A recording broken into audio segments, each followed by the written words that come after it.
Sin dudas que el automovilismo es uno de los deportes que más pasiones despiertan en el país. Gracias al turismo carretera principalmente, que recorrió cada esquina del territorio nacional, muchas personas son aficionadas al deporte motor. Y una de las categorías que despierta el encanto nacional es la Fórmula 1. Uno de los grandes pilotos que tuvo nuestro país fue Carlos Reutemann, que estuvo muy cerca de conseguir el título del mundo, pero el equipo Williams se lo prohibió. Reutemann dio sus primeros pasos en la Fórmula 1 en 1972. Con la escudería Brabham, el santafesino sorprendió a todos al quedarse con la pole en su debut en Argentina. Luego, el rendimiento del auto no era la gran cosa y finalizó en una gran séptima posición. Se mantuvo en esa escudería hasta 1976. En esos 5 años con la marca británica se destaca la temporada 75, donde fue tercero tras conseguir un triunfo y 5 podios. Debido a sus buenos rendimientos y a la floja campaña de Brabham en el 76, pasó a ser piloto de Ferrari en reemplazo de Niki Lauda, que venía de sufrir un fuertísimo accidente. Luego de correr solo el Gran Premio de Italia, Lola fue confirmado como el segundo piloto del Cavallino Rampante. En su primer año consiguió un triunfo y otros 5 podios, que le permitió ser cuarto en el Mundial de Pilotos, conseguido por su compañero Lauda. Al año siguiente, fue tercero en un 1978 dominado por la escudería Lotus. En el 79,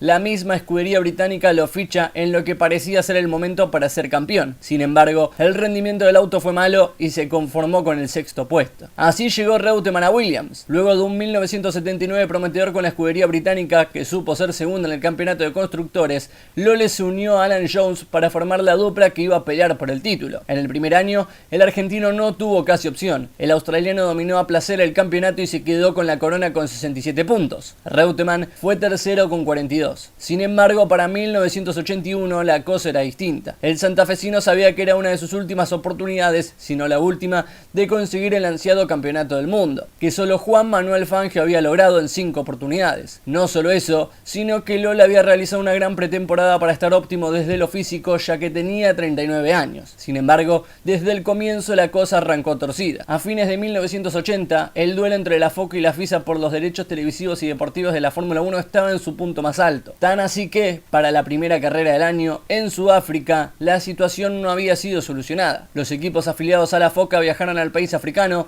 mientras los que estaban listados con FISA no, donde se destaca Ferrari. Luego de varias idas y vueltas, la carrera se llevó adelante, donde Reutemann se impuso, seguido por Nelson Piquet. Sin embargo, debido a las circunstancias y a las presiones de los equipos afiliados a la FISA, finalmente se decidió que la carrera no sea puntuable. 9 puntos que, a la larga, le costaron carísimos a Reutemann. La primera cita del año oficialmente fue en Long Beach. En el circuito estadounidense, el argentino había conseguido la pole y estaba a una distancia prudente de cualquier ataque de Jones. No obstante, la primera orden de equipo llegó. Cuando Reutemann firmó contrato con Williams, una de las cláusulas decía que, si estaba a menos de 7 segundos de su compañero de equipo, debía cederle la posición. Jones estaba a menos del tiempo requerido y la escudería se lo hizo saber. Lola, por su parte, a poco del final, se salió en la última horquilla, por lo que trompeó y el australiano se hizo de liderazgo hasta el final. El argentino culminó segundo. Sin embargo, lo peor estaba por venir. Llegaba a Brasil. En la segunda carrera del año, el piloto local Nelson Piquet,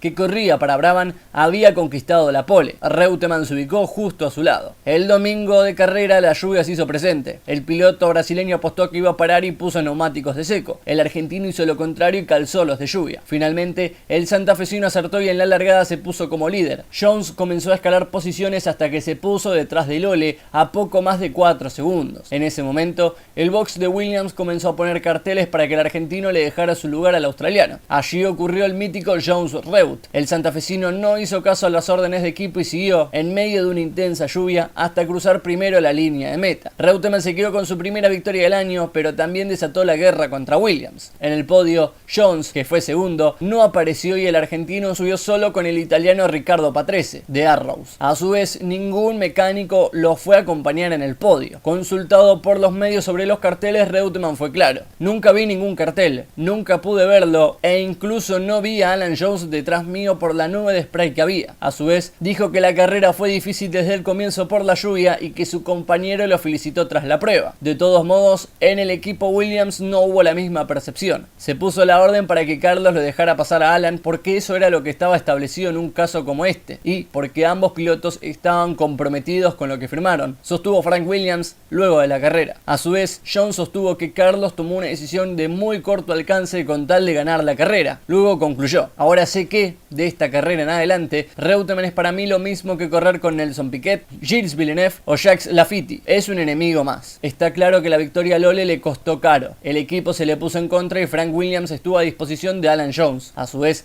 en la siguiente carrera se volvió a marcar un nuevo episodio entre el equipo, el australiano y el argentino. La carrera era en el ahora conocido Autódromo Oscar y Juan Galvez. El público se puso detrás del ídolo santafesino y mostró carteles invertidos donde decían Reut Jones en alusión a lo ocurrido en el último Gran Premio. Ante esto, Jones, con las risas cómplices de Frank Williams, les levantó a las tribunas el cartel de Jones Reut, lo que generó el abucheo de los presentes. Por último, Reutemann agarró uno de los afiches de Reut Jones, por lo que despertó la ovación del público. El santafesino ese día terminó segundo, detrás de Piquet. Las siguientes carreras, a pesar de la polémica desatada, tuvieron muy buenos resultados para Reutemann. Fue tercero en San Marino, ganó en el circuito de Zolder en Bélgica, se retiró en Mónaco y se quedó con el cuarto puesto en España para cerrar una gran primera mitad del campeonato. Consiguió 37 puntos y era el único líder. Sin embargo, los problemas para el argentino volvieron a aparecer. Para el Gran Premio de Francia, la escudería realizó uno de los movimientos más polémicos, el cambio de neumáticos. Williams utilizó siempre gomas Michelin. Sin embargo, a mitad de temporada, pese a los buenos rendimientos, comenzó a usar gomas Goodyear. Esto, sin dudas, significó un gran revés para Reutemann. Siempre utilizó los neumáticos Michelin, por lo que estaba muy acostumbrado a su rendimiento. Con los Goodyear necesitaba acostumbrarse, algo que lleva tiempo, cosa que no tenía porque la temporada ya estaba por la mitad. En esa carrera, el argentino terminó décimo, mientras que Piquet se subió al tercer lugar del podio. Tiempo después, según publicó la revista F1 Racing,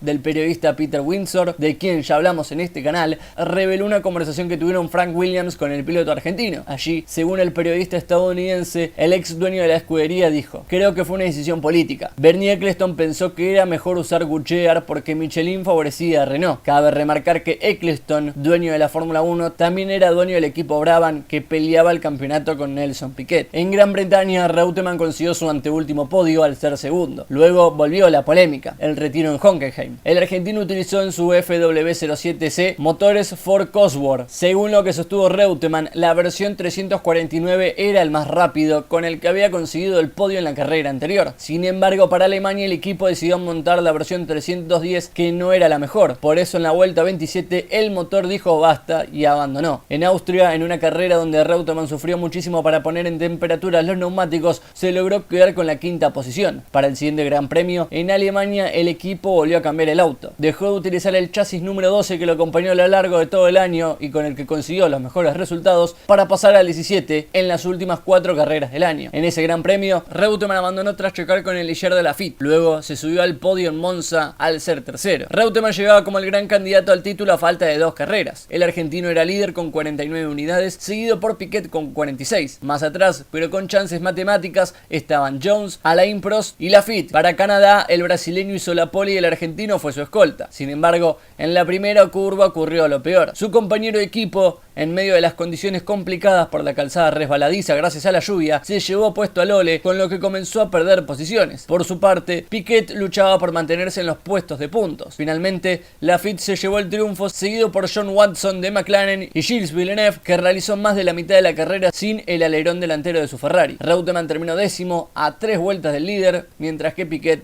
fue quinto. De esta forma llegaba la última cita del campeonato. En Estados Unidos, de nuevo, en el circuito de Caesars Palace en Las Vegas, Reutemann era el único líder del campeonato con 49 puntos. Piquet su escolta con 48. Luego Laffite tenía chances matemáticas con 43, mientras que Jones y Prost ya no tenían chances, ambos con 37 porque abandonaron la carrera anterior. El argentino voló en las prácticas del jueves y el viernes y se hizo de la pole. Sin embargo, en unos entrenamientos posteriores, Reutemann, que después de 3 carreras había vuelto a usar el chasis número 12, se encontró en la salida de una curva con Piquet, al que no tuvo tiempo de esquivar y dobló la parrilla delantera. Allí, el auto del argentino fue reparado, pero el rendimiento funcionamiento del monoplaza ya no era el mismo. Ahora debía recurrir al plan B, el chasis 17 que tantos problemas le había traído en las últimas carreras. En la largada el argentino pasó de ser primero a tercero. Según un relato suyo en una columna del diario Clarín, días después de la carrera, sostuvo que desde la primera vuelta notó el problema. Al ir para la largada noté el primer síntoma desfavorable. La caja de velocidades estaba bastante dura. Mi largada no fue buena. No era para mí una largada más. Había muchas expectativas y era bastante lo que estaba en juego. Quedé tercero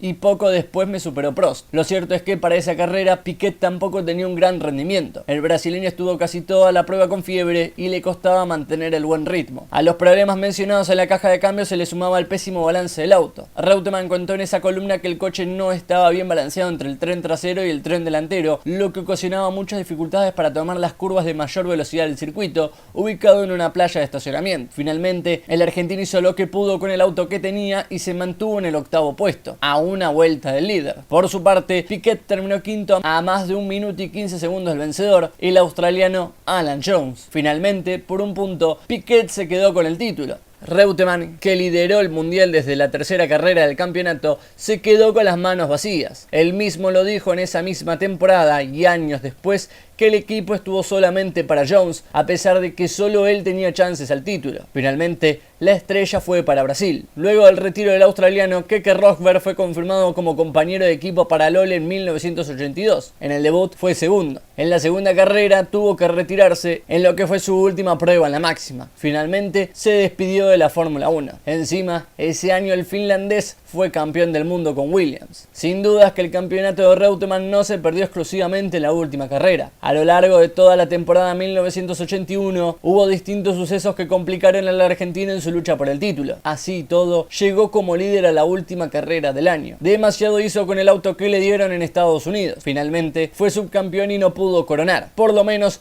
todo el país estuvo orgulloso de él y se lo hicieron saber en la vuelta del Gran Premio de la Argentina en 1995, donde condujo su Ferrari en medio de la ovación de todos los presentes. No te olvides de dejar un like, un comentario y de suscribirte. Hasta pronto.